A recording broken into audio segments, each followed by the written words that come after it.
Hi friends, आप सभी कैसे हो। आशा करता हूँ कि आप सभी अच्छे होंगे। आपका हमारे चैनल वीके जाटोल क्लासेस में स्वागत है। आज के इस वीडियो में हम 21 दिसंबर 2023 के मुख्य करंट अफेयर्स और उनके एक्सप्लेन के बारे में चर्चा करेंगे। प्रश्न नंबर 1, हाल ही में किस देश ने 33 देशों के नागरिकों के लिए वीजा आवश्यकताओं को समाप्त कर दिया है। दोस्तों, आपका सही आंसर ईरान देश में होगा। व्याख्या: ईरान में नया कार्यान्वित वीजा माफी कार्यक्रम कुल 33 देशों तक फैला हुआ है, जो अपने पर्यटन उद्योग के विस्तार के लिए देश की प्रतिबद्धता को दर्शाता है।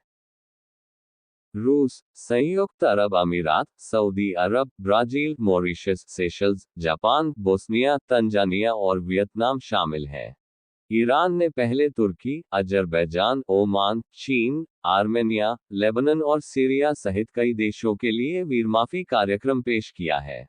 चालू ईरानी वर्ष के पहले 8 महीनों के दौरान देशों में विदेशी आगमन की संख्या में वृद्धि 4.4 मिलियन हो गई, जो पिछले वर्ष की इसी अवधि की तुलना में 48.5% की औसत वृद्धि है। ईरान के नए वीजा माफी कार्यक्रम के लिए स्वीकृत 33 देश जो इस प्रकार है: भारत, रूस, संयुक्त अरब अमीरात, बहरीन, सऊदी अरब, Qatar, Kuwait, Lebanon, Uzbekistan, Kyrgyzstan, Tajikistan, Tunisia, Mauritania, Tanzania, Zimbabwe, Mauritius, Seychelles, Indonesia, Darussalam, Japan, Singapore, Cambodia, Malaysia, Vietnam, Brazil, Peru, Cuba, Mexico, Venezuela, Bosnia और हर्जेगोविना, सर्बिया, क्रोएशिया और बेलारूस शामिल है। इससे पहले ईरान के पास तुर्की, अजरबैजान गणराज्य, ओमान, चीन, आर्मेनिया, लेबनान और सीरिया के विजिटर्स के लिए वीजा छूट कार्यक्रम थे। प्रश्न नंबर 2, हाल ही में आईएनएस कदमत लंबी दूरी के ऑपरेशन के लिए कहां पहुंचा है। दोस्तों, आपका सही आंसर फिलीपींस की राजधानी मनीला में होगा। व्याख्या: वर्तमान में चल रही लंबी दूरी की ऑपरेशन तैनाती के एक हिस्से के रूप में भारतीय नौसेना का युद्धपोत आईएनएस कदमत फिलीपींस की राजधानी मनीला पहुंचा है। मनीला से प्रस्थान के बाद दक्षिण चीन सागर में आईएनएस कदमत और फिलीपींस नौसेना के अपतटीय गश्ती जहाज बीआरपी रेमन अल्कराज के बीच समुद्री साझेदारी अभ्यास आयोजित करने का भी कार्यक्रम है। आईएनएस कदमत स्वदेशी रूप से डिजाइन और निर्मित पनडुब्बी रोधी समुद्री युद्धपोत है, जो अत्याधुनिक पनडुब्बी रोधी वेपन सूट से सुसज्जित है। इस यात्रा का उद्देश्य भारत और फिलीपींस के बीच समुद्री सहयोग को बढ़ावा देना है। इस यात्रा के दौरान स्कूली बच्चों के दौरे और सामुदायिक आउटरीच, सामाजिक प्रभाव वाली गतिविधियों का आयोजन करने की भी योजना बनाई गई है। प्रश्न नंबर 3, हाल ही में एसबीआई की रिपोर्ट के अनुसार कब तक महिला मतदाताओं की संख्या पुरुषों से अधिक हो जाएगी। दोस्तों, आपका सही आंसर वर्ष 2029 में होगा। व्याख्या: महिलाओं मतदाताओं की संख्या 2029 में पुरुष मतदाताओं से अधिक होने का अनुमान है और यह विभक्ति बिंदु इस बात का प्रमाण होगा कि महिलाओं को उनका हक मिल रहा है। ईआरडी के अनुमान के अनुसार 2047 संभावित चुनाव वर्ष 2049 में महिला मतदाता मतदान 55% तक बढ़ जाना चाहिए और पुरुष मतदाता मतदान 45% तक गिर सकता है। ईआरडी ने देखा कि महिला मतदाताओं के प्रतिशत में भारी उछाल को देखते हुए 2014 के बाद से सार्वभौमिक मताधिकार एक निर्णायक बिंदु पर पहुंच गया है। 2014 में मतदाता मतदान 13.7 करोड़ से बढ़कर 55 करोड़ हो गया, जिसमें 26 करोड़ महिलाएं थीं। यह 1962 से 2009 के बीच औसत मतदान प्रतिशत से 5.5 गुना अधिक था। महिलाओं के लिए यह 5.8 गुना और पुरुषों के लिए 5.2 गुना था।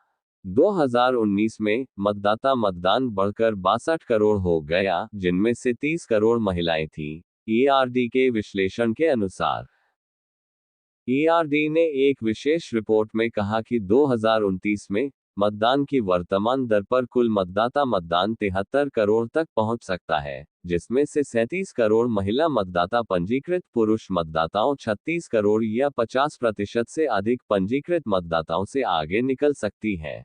एनएसएस डेटा के आधार पर हमारा विश्लेषण बताता है कि अर्थव्यवस्था में अवैतनिक महिलाओं का कुल योगदान लगभग 22.7 लाख करोड़ रुपए, ग्रामीण 14.7 लाख करोड़ रुपए और शहरी 8.0 लाख करोड़ रुपए है, जो भारत की जीडीपी का लगभग 7.5% है।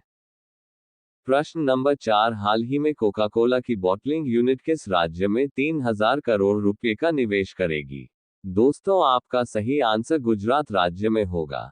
व्याख्या: शीतल पेय कंपनी कोका कोला की बॉटलिंग इकाई Hindustan Coca Cola beverages HCCB limited की गुजरात के राजकोट में जूस एवं अन्य पेय उत्पादों का एक अत्याधुनिक संयंत्र लगाने पर करीब 3000 करोड़ रुपए निवेश करने की योजना है। HCCB ने बुधवार को बयान में कहा कि इस इकाई में वाणिज्यिक परिचालन 2026 में शुरू होने की संभावना है। HCCB पहले से ही गुजरात के खेड़ा और साणंद में बॉटलिंग इकाइयों का परिचालन कर रही है। नए संयंत्र की स्थापना के बाद गुजरात में उसके कर्मचारियों की संख्या दोगुनी होकर 1500 से अधिक हो जाएगी। प्रश्न नंबर 5, हाल ही में दुनिया का सबसे बड़ा कॉर्पोरेट कार्यालय कहां बनकर तैयार हुआ है? दोस्तों, आपका सही आंसर सूरत में होगा। व्याख्या: प्रधानमंत्री नरेंद्र मोदी आज दुनिया के सबसे बड़े कॉर्पोरेट ऑफिस हब सूरत डायमंड बोर्स का उद्घाटन करेंगे। 3400 करोड़ रुपए की लागत से 35.54 एकड़ भूमि पर निर्मित सूरत डायमंड बोर्स कच्चे और पॉलिश किए गए हीरे के व्यापार का एक वैश्विक केंद्र बनने के लिए तैयार है।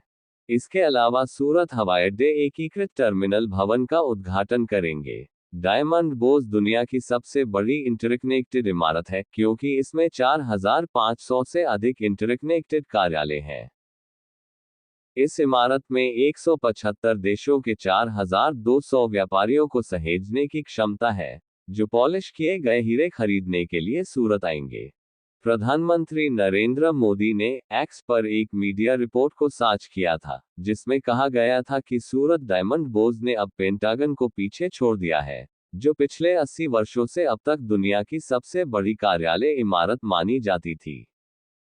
प्रश्न नंबर 6, हाल ही में भारत ने स्वदेशी high speed flying wing UAV का सफल परीक्षण कहां किया है?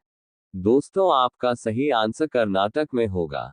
व्याख्या: रक्षा मंत्रालय ने 15 दिसंबर को कहा कि कर्नाटक के चित्रदुर्ग स्थित एरोनॉटिकल टेस्ट रेंज से एक स्वदेशी हाई स्पीड फ्लाइंग विंग मानव रहित हवाई वाहन UAV का सफल उड़ान परीक्षण किया गया।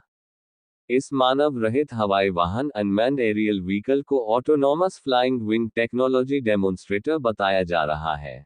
इसे रक्षा अनुसंधान और विकास संगठन DRDO के एरोनॉटिकल डेवलपमेंट एस्टेब्लिशमेंट की ओर से डिजाइन और विकसित किया गया है। विमान की पहली उड़ान जुलाई 2022 में हुई। प्रश्न नंबर 7, हाल ही में किस बैंक ने सोलर प्रोजेक्ट के लिए जर्मन विकास बैंक के साथ लाइन ऑफ क्रेडिट पर हस्ताक्षर किए हैं? दोस्तों, आपका सही आंसर भारतीय स्टेट बैंक ने होगा। व्याख्या: भारतीय स्टेट बैंक SBI भारत में सौर परियोजनाओं का समर्थन करने के लिए जर्मन विकास बैंक KfW के साथ 70 euro million line of credit LOC पर हस्ताक्षर करने के लिए तैयार है। ये समझौता 14 दिसंबर को अहमदाबाद में SBI की IFSC गिफ्ट सिटी शाखा में हस्ताक्षरित होने वाला है। ये देश भर में सौर फोटोवोल्टिक PV पहल को बढ़ावा देने में एक महत्वपूर्ण कदम है। SBI अध्यक्ष दिनेश कुमार खारा, SBI के प्रबंध निदेशक चल्ला सेट्टी। SBI की स्थापना 1 जुलाई 1955। SBI मुख्यालय मुंबई। प्रश्न नंबर 8, हाल ही में BCCI ने किस पूर्व क्रिकेटर की जर्सी को रिटायर करने का फैसला किया है? दोस्तों, आपका सही आंसर MS धोनी होगा। व्याख्या: महान सचिन तेंदुलकर की जर्सी नंबर 10 के बाद BCCI ने MS धोनी की नंबर 7 जर्सी को रिटायर करने का फैसला किया है। धोनी ने भारत के लिए 90 टेस्ट, 350 वनडे और 98 T20 अंतर्राष्ट्रीय मैच खेले हैं। वह सफेद गेंद प्रारूप में तीनों ICC टूर्नामेंट जीतने वाले एकमात्र कप्तान हैं। यह फैसला धोनी के अगस्त 2020 में संन्यास लेने के 3.5 साल बाद आया है। हालांकि उन्होंने आखिरी बार इंग्लैंड के मैनचेस्टर में न्यूजीलैंड के खिलाफ 2019 विश्व कप सेमीफाइनल में भारत की जर्सी नंबर 7 पहनकर मैदान पर कदम रखा था। धोनी के नाम एक भारतीय कीपर द्वारा सबसे अधिक आउट करने का रिकॉर्ड भी है। उनके नाम 634 कैच और 195 स्टंपिंग है, जो उन्हें दक्षिण अफ्रीका के मार्क बाउचर और ऑस्ट्रेलिया के एडम गिलक्रिस्ट के बाद खेल के इतिहास में तीसरे सबसे सफल विकेटकीपर बनाते हैं। प्रश्न नंबर 9, हाल ही में मिस इंडिया यूएसए 2023 का खिताब किसने जीता है? दोस्तों, आपका सही आंसर रिजुल मैनी को होगा। व्याख्या: दिसंबर 2023 में रिजुल मैनी को मिस इंडिया यूएसए घोषित किया गया है। रिजुल मैनी संयुक्त राज्य अमेरिका के मिशिगन में मेडिकल की छात्रा है। पेंसिल्वेनिया की सलोनी राममोहन ने मिस टीन इंडिया यूएसए का अवार्ड जीता। प्रतियोगिता के दौरान मैसाचुसेट्स की स्नेहा नाम्बियार ने मिसेज इंडिया यूएसए का खिताब जीता। वर्ष 2023 में मिस इंडिया यूएसए का 41वां संस्करण आयोजित किया गया। इस प्रतियोगिता में संयुक्त राज्य अमेरिका में रहने वाली 25 से अधिक प्रतिभागियों ने भाग लिया था। ये प्रतियोगिता भारतीय अमेरिकी लोगों के लिए आयोजित की जाती है। अब ये प्रश्न आप लोगों के लिए। आप सभी लोग इसका आंसर कमेंट बॉक्स में जरूर बताएं। प्रश्न नंबर 10, हाल ही में आंद्रे ब्रूघेर का निधन हुआ है, वे कौन थे? आपके ऑप्शन है: ए गायक, बी लेखक, सी अभिनेता, डी शिक्षक। लास्ट वीडियो के प्रश्न का आंसर हमने आपसे पूछा कि हाल ही में आई रिपोर्ट के अनुसार चालू वित्त वर्ष में भारत का शुद्ध प्रत्यक्ष कर संग्रह कितने प्रतिशत बढ़ा है? आपके ऑप्शन है: ए 21.4%, बी 22.4%, सी 23.4%, डी 24.5%। दोस्तों, आपका सही आंसर ऑप्शन नंबर सी 23.4% होगा।